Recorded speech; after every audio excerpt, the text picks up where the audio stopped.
Good evening, everybody. I hope you're all well tonight.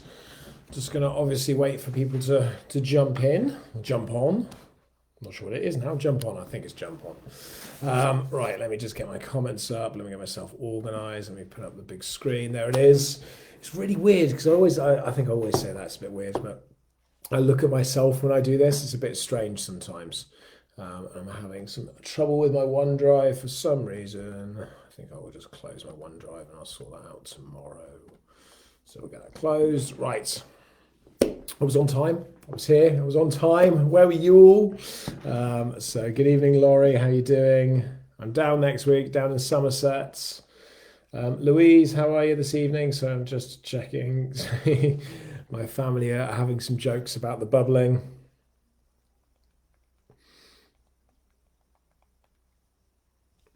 I'm just making some appointments for next week as well. Hello, good evening. Laurie, I'm down in Somerset next week. Very much looking forward to that. Going down Tuesday afternoon, late afternoon, I think I'll arrive. And I'll be down there until Friday morning. Louise, I saw your messages today, actually, I think via Facebook, to the team at Shrewsbury about tours still being on, and they are still on, obviously. We're still going forward, so that's good. Just a quick flick through. Evening, Maurice. Maurice, I feel like I owe you an apology. So all this time I've been calling you Maurice, and Charlie tells me it's pronounced Morris. So I got apologies. I've got that completely wrong.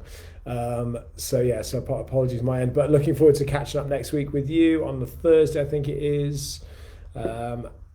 Laurie, how am I? How's the family? Bizarre week this week. The kids have been at school.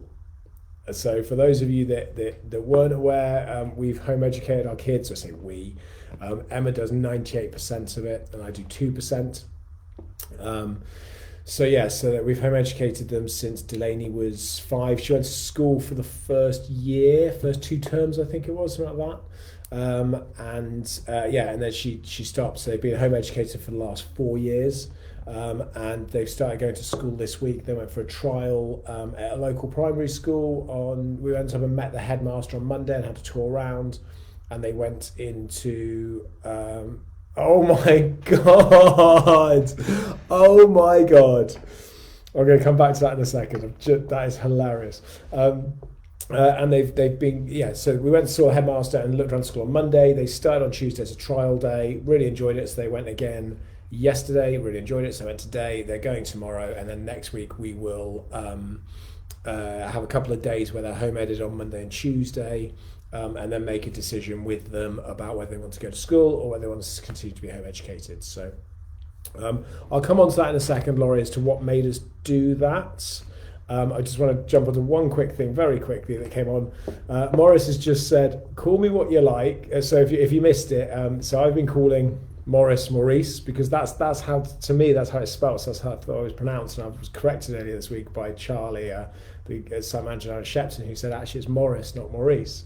So I was just apologising to Morris for that. And he said, call me what you like, just don't call me late for lunch. Now, that must be a prison officer thing, because that is exactly what Graham says.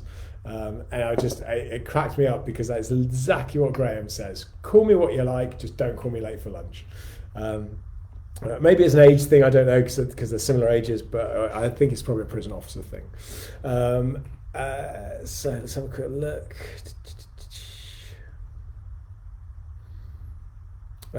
If you're coming on a Tuesday, it will be Mick, guaranteed. And Lauren is off on Tuesdays, but Stacey will be there, I believe. I think Stacey works Tuesdays, as does Mick, and Lauren will be off, I would imagine. So that would be my expectation. Evening, Nev. Let's have a quick Simon quit out again. Tonight, I'm having a cheeky one this evening. I'm drinking whiskey. It looks like a huge glass. It is quite a big glass, so I'll be honest. I poured it, I was like, fuck, it's Thursday. But I do love a good whiskey. So this evening I'm drinking whiskey. I've got some water as well. But that's been it. So Laurie's just asked what made us put our kids into school. Fundamentally, I think it was a case of that Delaney hasn't done school for 4 years. Jonah's never done school. It was more of a case of let them try it and see if they get on with it, really. And now that we live in a village rather than in the town in Shrewsbury, the schools are very different. So, for example, the class that Jonah's in, the school's only got three. He's only got three classes and 2 year groups in each class. Jonah's one of 14 kids with 2 teachers. Delaney's one of 21 kids with 2 teachers. So the ratio of teachers to students is fantastic. And everything else about it is really nice. And I went to a small primary school, and I think the level of attention you probably get from a small primary school is very different from that of a in-town primary school. So they seem to be enjoying that. So we'll see what happens tomorrow, and then we'll see what happens Monday, Tuesday with them back on home ed, and then we'll go from there. You work until 2 a.m, Nev. Jesus. I'm down actually next week, Nev. I'm down. I'm coming down Tuesday, and I'm down till Friday.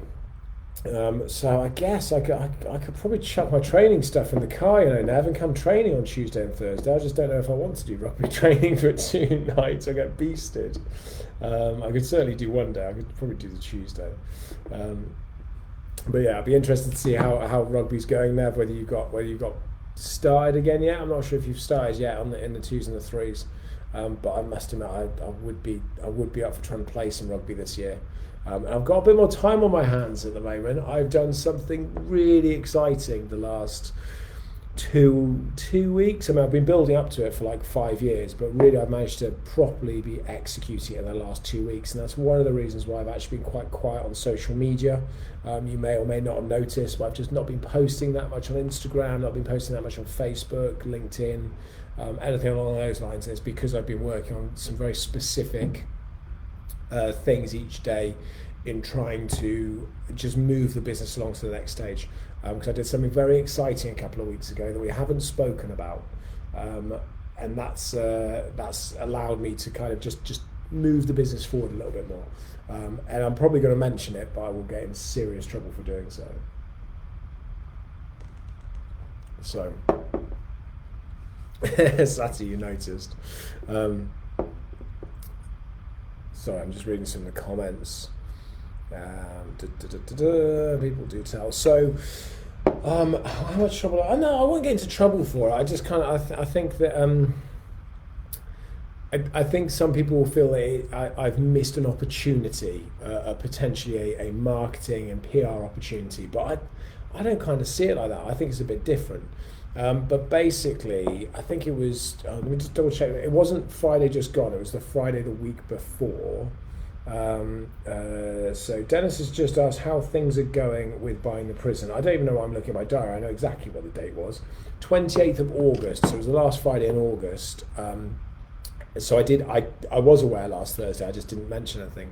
But 2 weeks ago tomorrow, so 28th of August, I actually did the exchange and bought Shrewsbury Prison 2 weeks ago, and I haven't told anyone. So yeah, I kept that really quiet. And Dennis has just asked how things are going with buying the prison. The staff obviously know. So I think our team, actually I don't think all of our team know yet. I don't think I've told everyone. That's really bad. But everyone kind of wanted to do this big kind of release. The marketing guys certainly wanted to do a big announcement. The PR guys wanted to do this huge kind of announcement and kind of go national and do all these great things, which sounded fantastic. But I was just like, do you know what? It didn't quite feel right, and I was just like, nah, solid. We bought it. I was like, do you know what? I'm going to kind of keep it quiet for a little while, and I guess slowly I've just been sort of mentioning it. And yesterday I was on a conference call and everyone was asked to introduce themselves, and I was just like, hi, I'm Joel. I'm the owner at Shrewsbury Prison. And I was just like, it just came out. So. So thank you very much everybody for your congratulations. I can see those all pouring in now, which is really nice of you all. But yeah, so 2 weeks ago we basically went through that journey. It was a hell of a day for me on the Friday.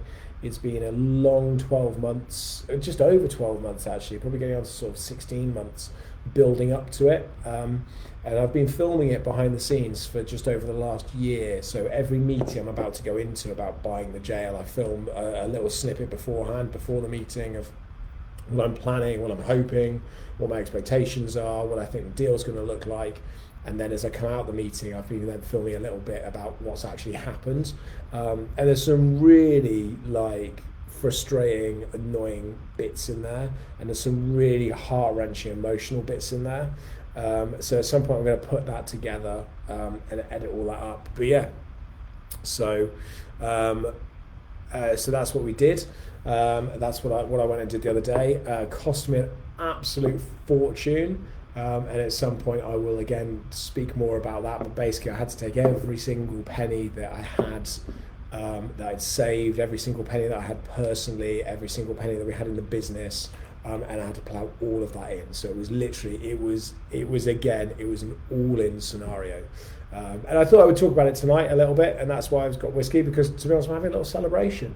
The sad thing comes is when I drink all of this and I top it up and I keep going. So, but yes, it was. It's really, really happy and really pleased to have done it. I'm really pleased to have done it during COVID, for a business to grow and move forwards, and to put ourselves in a position to actually make a purchase of that size when so many businesses are closing. I think it's a really good thing. And it really shows the effort and the work that everyone puts in. Absolutely, party. Everyone talking about parties in the prisons. Yeah, we've been kind of going through that, but to be honest, it's been so busy still. None of us have really had a chance to kind of breathe it in and sort of take it in. But it is good. It's great for me, obviously.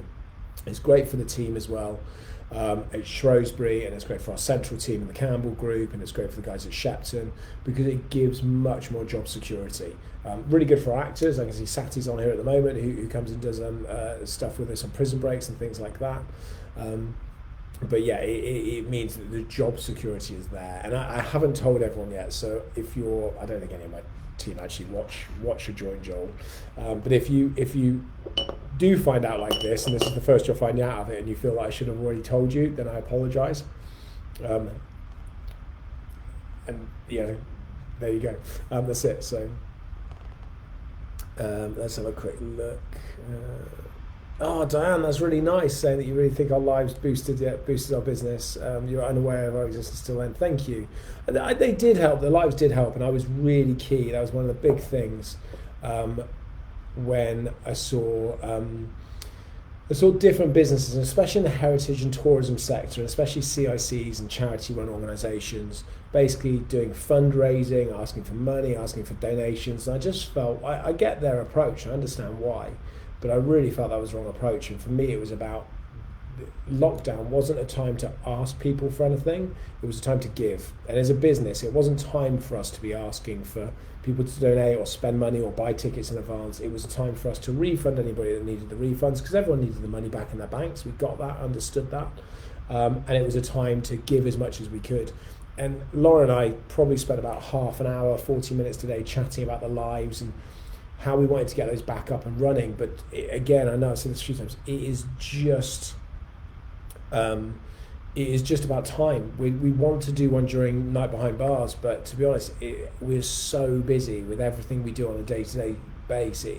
It's hard to do it. So we're gonna do some lives, but they're not gonna be like in the format they were. We'll probably just do little cheeky lives off our phones and stuff like that, because they will be short and sweet like that. So and really that's the case about just having slightly more capacity from a staffing perspective. Although tomorrow's Night Behind Bars is going to be really interesting, because I'm running a tour, so I'll be there to get people in. This is how tomorrow's Night Behind Bars will go, is I'll get people in on site with Lauren and the team. I will then go and help in the restaurant and probably cook a load of food to get people fed, and then I'll get into my officer's uniform and I'll deliver a tour. and then I'll be up till about 1:30, 2 o'clock in the morning. Last Friday I stayed up till 2. I went and got 3.5 hours sleep. I think I woke up about 5:30, and then went in and helped do the breakfast, and then obviously came home after that. So it was a really good night though last week for the night behind bars. And I don't know if anyone's got tickets to come and do one this year in the next three weekends. We've got night behind bars, but we've just had 20 tickets come available for next weekend if you haven't already got them. Thank you, Simon. I like to think that we did do lockdown the right way. I think that was a big thing for me. I'm just going to have a quick look actually and see what the tickets are looking like for my behind bars. That was a big thing for me, was getting it right. And like I say, doing the right things during lockdown and recognising that people needed. People are in different places through it, and just giving as much as we could. Let's have a quick look. People asking about Shepton. I still would love to buy Shepton. That is a plan of mine. It's something that I've discussed with the owners, and I think that's just about timing and cost really. So that's something we're still going to work on, and is still very much ticking away in the background. But obviously there is only so much in the bank, and there is only so much we can do at once. And I had to make a decision about which jail was the one to purchase first, and I made the decision that was going to be Shrewsbury, and there's other reasons for that, but that's what I did. But Shepton's still there. Reading, we will not have a hope in hell of buying, because Reading is going to be really expensive, far and above what I'd be able to afford at the moment, and also it's too big, if I'm brutally honest, to just be a tourist attraction.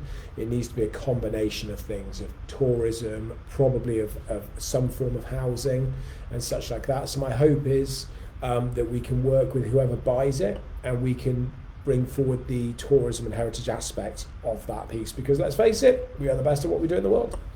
Right, let's have a quick look. So Jay and Glenn are coming on the 19th. Is that tomorrow? No, that's next week. So the 19th. So cool, that's good.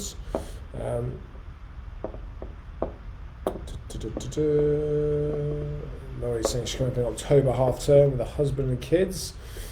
So yeah, I mean, I wasn't planning on doing, I haven't planned anything for tonight. I thought I would sort of do till about 2:30, maybe up to 1:45, that sort of standard 45 minutes. Is there anything specifically anybody would like me to talk about, or they've got any questions for this evening? And I'll pick those up, I guess, first, and we'll see where that takes us. Do you know what? The lives, I can see a few people comment about the lives. We will never charge for our lives. We will always do our lives for free, in the sense that they're just part of kind of what we do. And I have been looking at it because one of the things I've been doing over the last few weeks, and again, this is part of the process of buying the jail, it's allowed me to really drive this forward, is what I call departmentalising.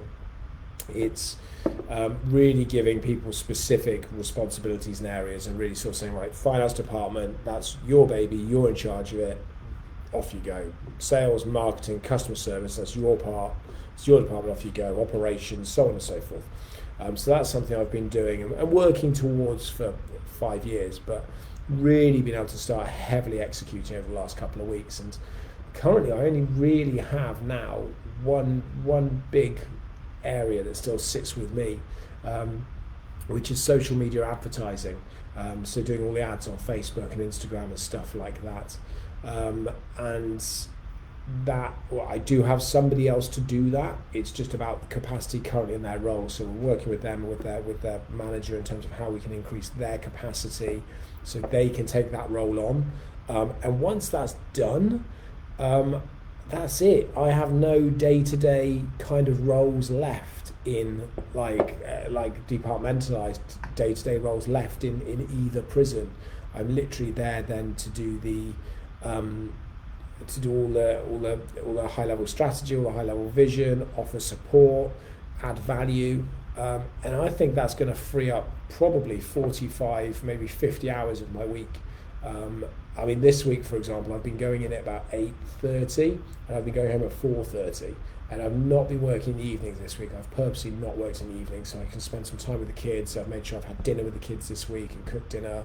I've been for a couple of runs. I spent some time watching TV, and I've just kind of gone back to working almost a 9 to 5 sort of routine, just so I could just kind of have a week to myself to kind of think that through and just breathe, because I'm gonna plow into the next things in the next couple of weeks. I'm going to accelerate the incubation hub and bring that forward to kind of a October launch rather than a January launch. So I'm just going to get my teeth into different stuff. So I'm quite excited about that. And I've been able to do that because I've been able to departmentalize, because I've been able to give other people loads of responsibility, other areas, and just say, there you go, crack on. If you need me, I'm here, and just get on. And I say this very tentatively, but I'm kind of going with that. It's easier to ask for forgiveness than permission, and that's a little bit extreme, but it's that analogy of go and do it, and if you get it wrong, it's not the end of the world. Just don't fuck it up, and that's kind of what I say to my team, and they do a brilliant job. So, right, there's a few questions I've picked in, so let's have a quick look. How do I see Boris's rule of 6 working out? That's a good question. I think that the government I was pleased that they clarified it last night in yesterday's announcement, because I don't think it was very clear in the first instance, and there's lots of people still quite confused by it. By and large, it's not really made a huge difference to us as a business. It's made a difference to us personally. It means that we couldn't have, we've had a few friends around in the past with like they're the same as us with parents and 2 kids. So we couldn't have them around now. If I wanted to invite like Lauren and Stacey around with their 3, I couldn't do. So that's kind of the big change it's made for me personally. It's made a change for, I know, some of our team, some of our younger team that have got friends, and they might have gone to people's houses and stuff like that in slightly bigger bubbles, like in their early 20s. So it's made a change for them. Won't make a huge change for us as a business, particularly. It's a few tweaks, but nothing major we have to do. I see the thought process behind it. I just think that people are getting to a point where they've kind of had enough almost, and they're starting to kind of, I think people are starting to question, how long are you going to allow coronavirus to dictate our lives? And I saw loads of different pieces, but I saw this great, I saw this interesting perception on it, that coronavirus will kill less people. You are more likely to die driving your own car than you are of coronavirus. And I know that's not taking into effect about infecting other people and passing it on, but you are more likely to die statistically from driving your own car than you are of coronavirus. So the argument was, so are the government going to tell us we can't drive our cars, or are we not going to drive our cars? And that's not going to happen. So the question is, how long are we all going to allow or accept coronavirus to dictate our lives? And I thought that was quite interesting, and it brought me back to this thing that I watched with Elon Musk, where he was talking to Joe Rogan in a podcast, and he was talking about life, and going that you know that eating too much sugar is bad for you, you know that drinking too much alcohol is bad for you, taking drugs is bad for you, you know certain foods are not good for you, and certain things are good for you, and you know if you do the good things, you will be healthier and you will naturally live longer. But generally they're not as nice. Like, I think we can all kind of accept that. So it comes down to this equation of, do you want to have things that aren't quite as nice and live longer? Or actually, are you quite happy not living the extra 5 or 10 years, whatever it might be, but having loads of really nice stuff in your life up to then? So like, sugars and chocolates and alcohol and stuff like that. So I think that's really the question that I'm interested in, is how long are people going to allow coronavirus to dictate what they do and don't do? And I think that's a really interesting psychological point. So yeah, that's I'm looking at that. But anyway, wow, loads of questions came in. People just keeping in their bubbles. I'm just going to skip through a couple quickly to see it. Keely, I've only got 2 friends anyway. Yeah, me too. I don't have friends, I just have colleagues. My friends are miles away. Although next week when I'm down in Somerset, I'm down for 4 days. That's normally when I would have gone to visit my friends. And I'm not going to be able to visit all of them. I'll be able to visit a couple, but that's it. And I'll be able to see my mum and my stepdad and my dad and stuff like that. But yeah, it's going to be tricky. It's going to be hard. And obviously, I'm a bit nervous about visiting people as well, because I run tourist attractions, so we have, obviously a lot of people come through the doors. So, it's a bit like that. Dennis has just said, I think life is a lottery, and I think that's absolutely right. To a degree it is. I mean, I can talk about things that have happened to me in life that have just got nothing but statistics behind them. Our first child that we had, she was so ill, and she was, I think I'm trying to remember what the numbers were. It was 1 in 7, I think it was 1 in 7 million. Was the statistic of how many babies have this condition, and the specialist that was treating her had never seen another case of it in his career, and he was one of the top specialists in the country. It was just so few and far between. If you think 1 in 7 million, and there's 70 million people in the UK, so you're talking about 10 cases. It's an insane statistic. And it is, life is a bit of a lottery. So yeah, it's difficult like that.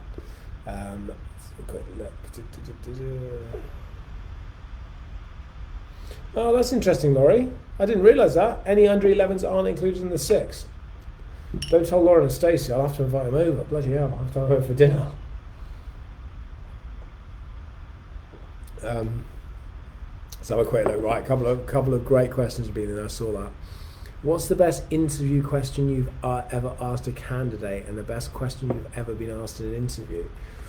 I've only ever really been asked standard questions in an interview, and I think that goes to show the types of, I guess, of companies I've worked for and the standard process of doing it.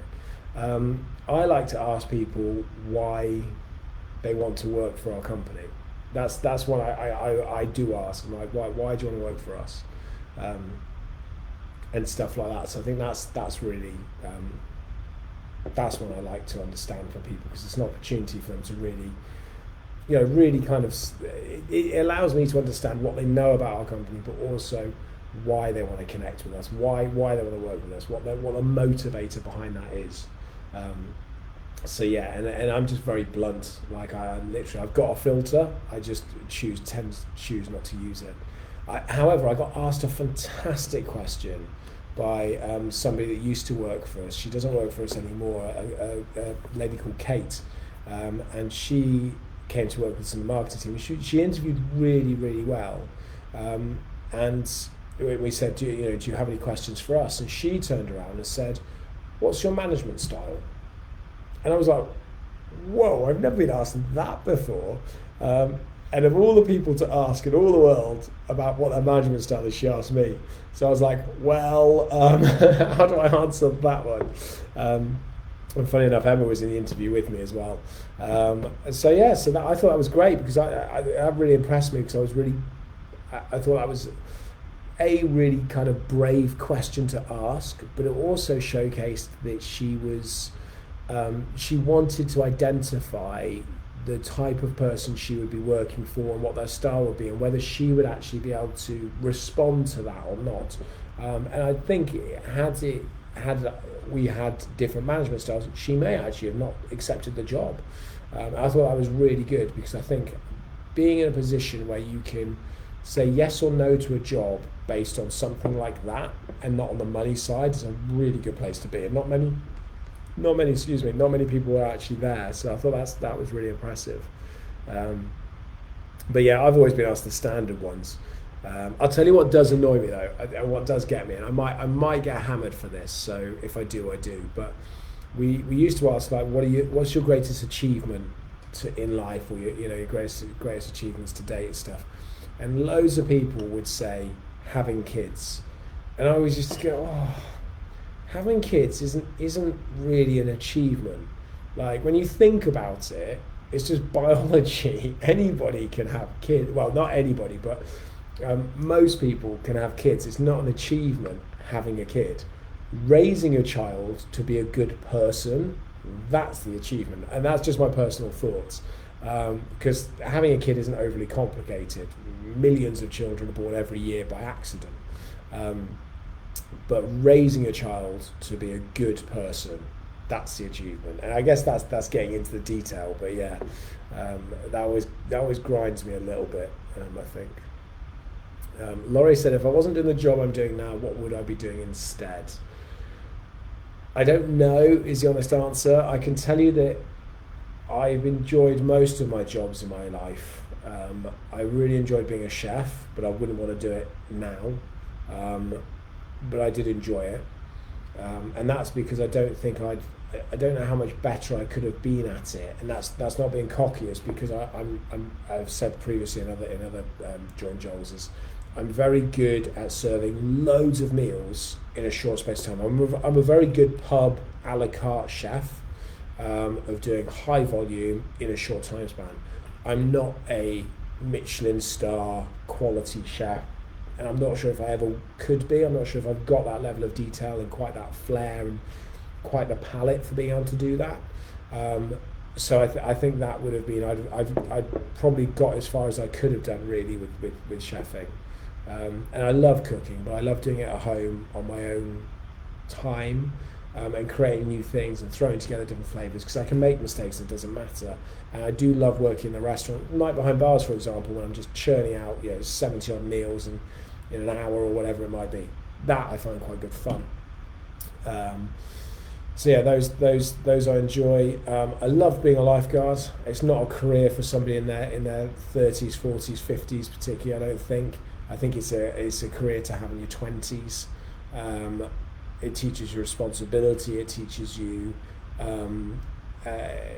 work ethic, teamwork, heavy amounts of teamwork.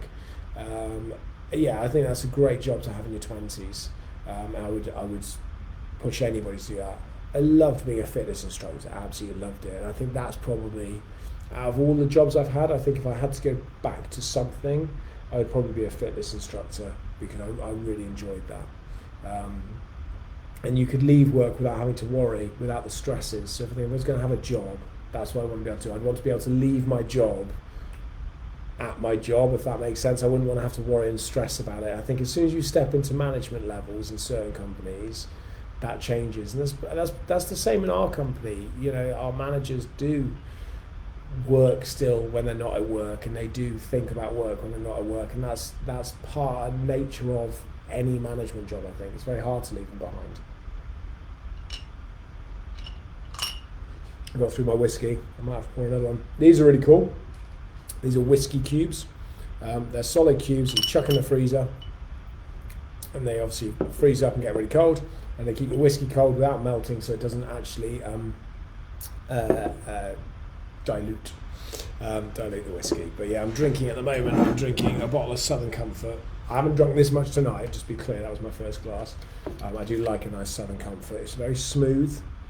And I would like to learn more about whiskey, actually. I would like to, because I do quite enjoy it.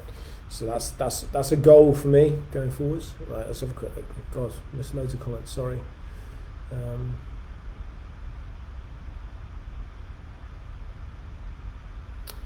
Let's have a quick look. Keenly, I've furloughed my other friends. Stacey's here. God, okay. No one tell her what we said. Laurie, you didn't know that I had another little girl. Yeah. Emma and I had our first daughter, our first child in 2009. She was called Ashlyn. We actually named the funhouse after her in Shrewsbury, and she was born, and she was very, very sick. She was really sick all throughout the pregnancy. There was a number of operations and procedures that we had, and that Emma had during the procedure, including she had to have what was called a pig's tail, which basically is her lungs were really under a lot of pressure from fluid. So they had to put a stent basically into her lungs whilst she was still in the womb. So they had to then use microscopic surgery, and they had to put a great big needle through Emma, through a womb and into Ashlyn's lungs, and then leave basically a tiny little stent which curls up like a pig's tail in there. So there was stuff like that, and unfortunately she was born. Actually, we're coming up to the anniversary for her birth. She was born 4th of October. 2009, and unfortunately she passed away 31 days later on November 6th. So we did have a little girl first, but she was very, very sick, and like I say, a very rare condition that they still don't really know an awful lot about, because it is quite rare, and it is, as they said earlier, life is a bit of a lottery, and that was one of those things. That was a tough time in our lives. 2009. So I think I was 26, I was 25. We're very grateful to have two very healthy children running around like crazy, bouncing around upstairs. So I don't think they're going to sleep now. Anyway, right, let me carry on. Let's have a quick look.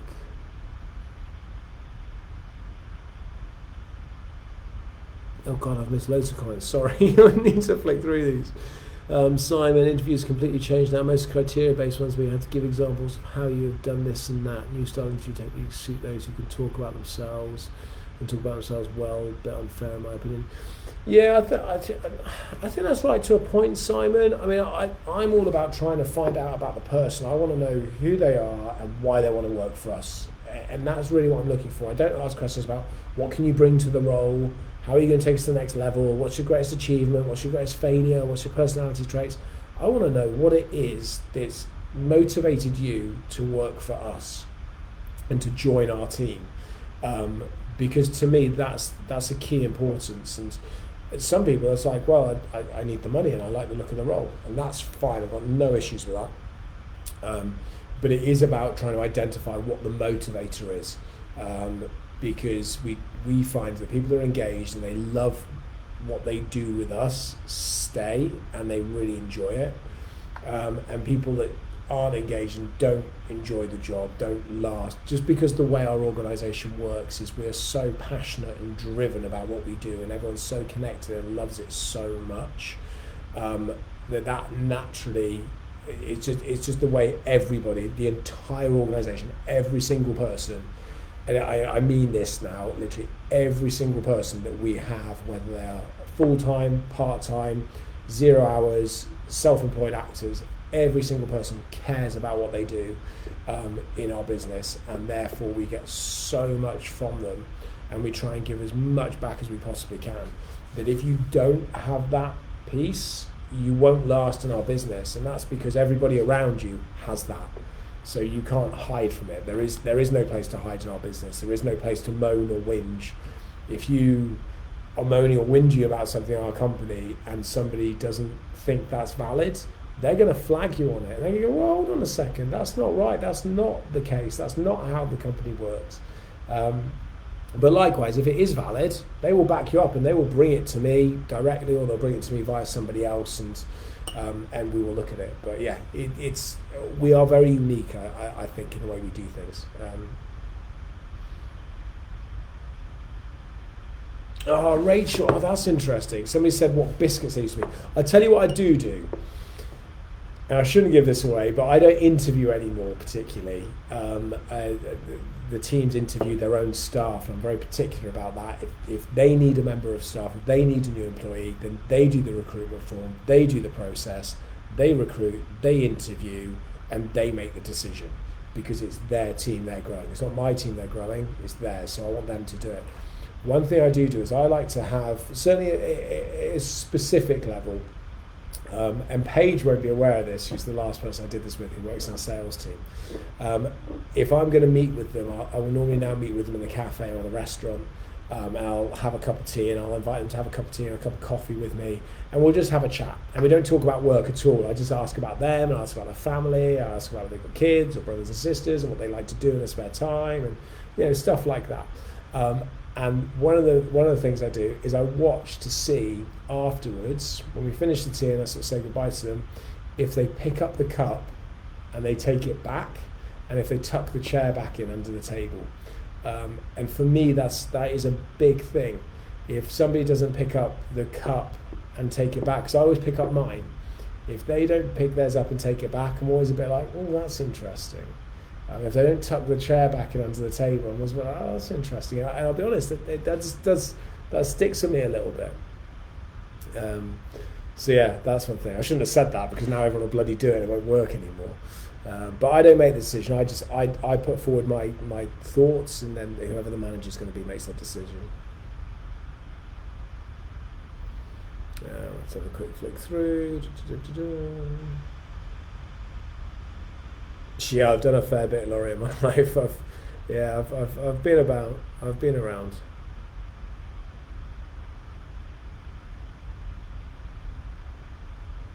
Darren, it is the hard stuff. I'm drinking whiskey this evening. Yeah.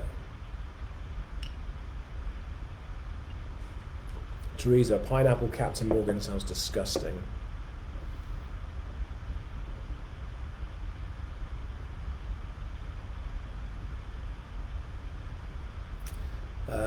That's not how it's spelled, Laurie. It's Irish, so it's Aislin for Ashlyn.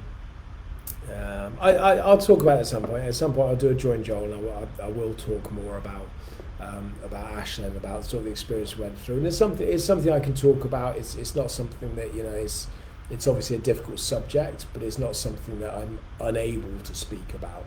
And actually, I think it's quite an important thing to speak about because that's what keeps memories alive, and also because it is so rare. I think it's important that that you can kind of pass those on, and the experience we had from the NHS is always going to sit with us. I mean, we are such huge supporters of the NHS because Ashlyn was in NICU, which is a neonatal intensive care unit, for 31 days, and she had around-the-clock care, and Emma and I lived in the hospital for those 31 days. They've got little rooms that you can move into basically for parents. So the cost of that is hundreds of thousands, like literally it must have been getting on for £250,000 that the NHS must have spent for her care for those 31 days, far more than we would ever pay in taxes through having 9 to 5,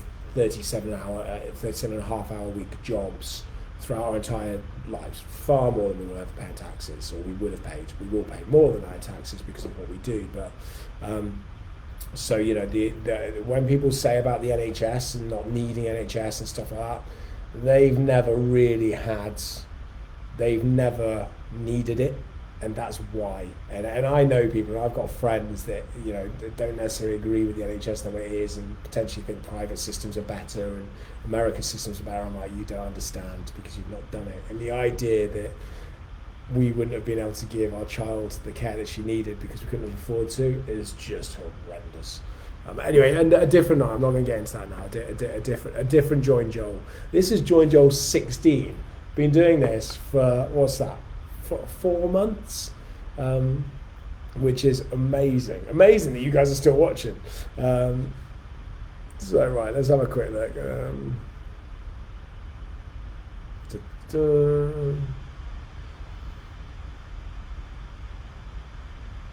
Wow, Jules has just finished 13 hours in A&E. Fair play, Jules. That's a hard slog.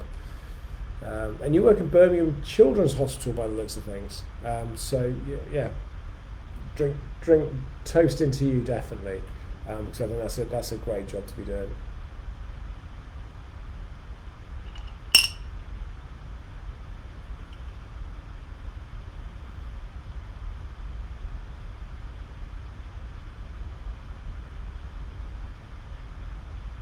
Teresa, I do not sound tired. I mean, I am tired. I've got 2 young kids, of course I'm tired.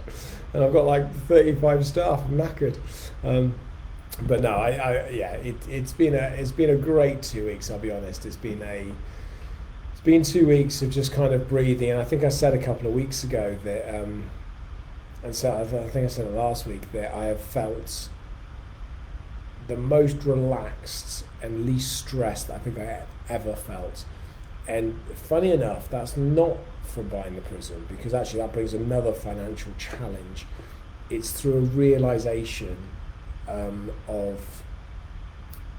it's through a proper realization and a really firm understanding of what matters in life and what doesn't matter in life. And Laura and I had a conversation about this the other day.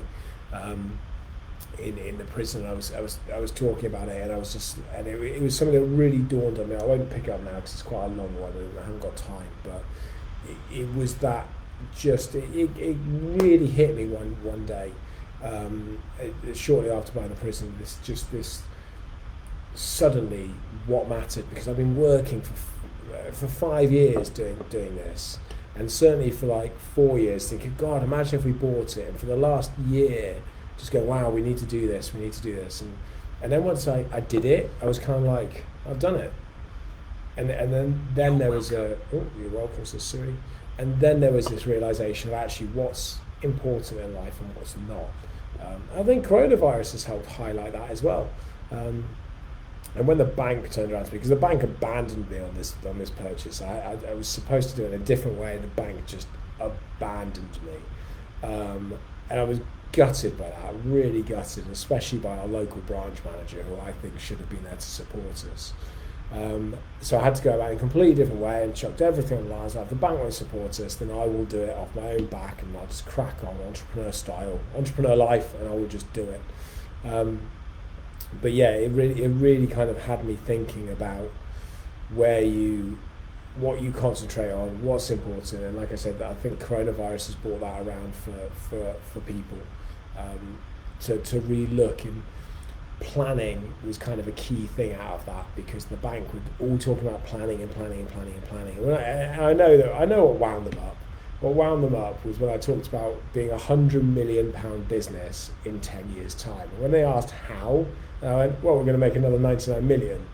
And they were just like, they were on the point of, this guy is an absolute joke. But because our business was already making £1 million a year, they couldn't say this guy's an absolute joke, because we were already seeing success. And they couldn't quite risk that we wouldn't see so much success. But when they asked how, and they wanted the details, I was like, we're just going to make 99 more million. That's it. It's that simple. That's what we're going to do.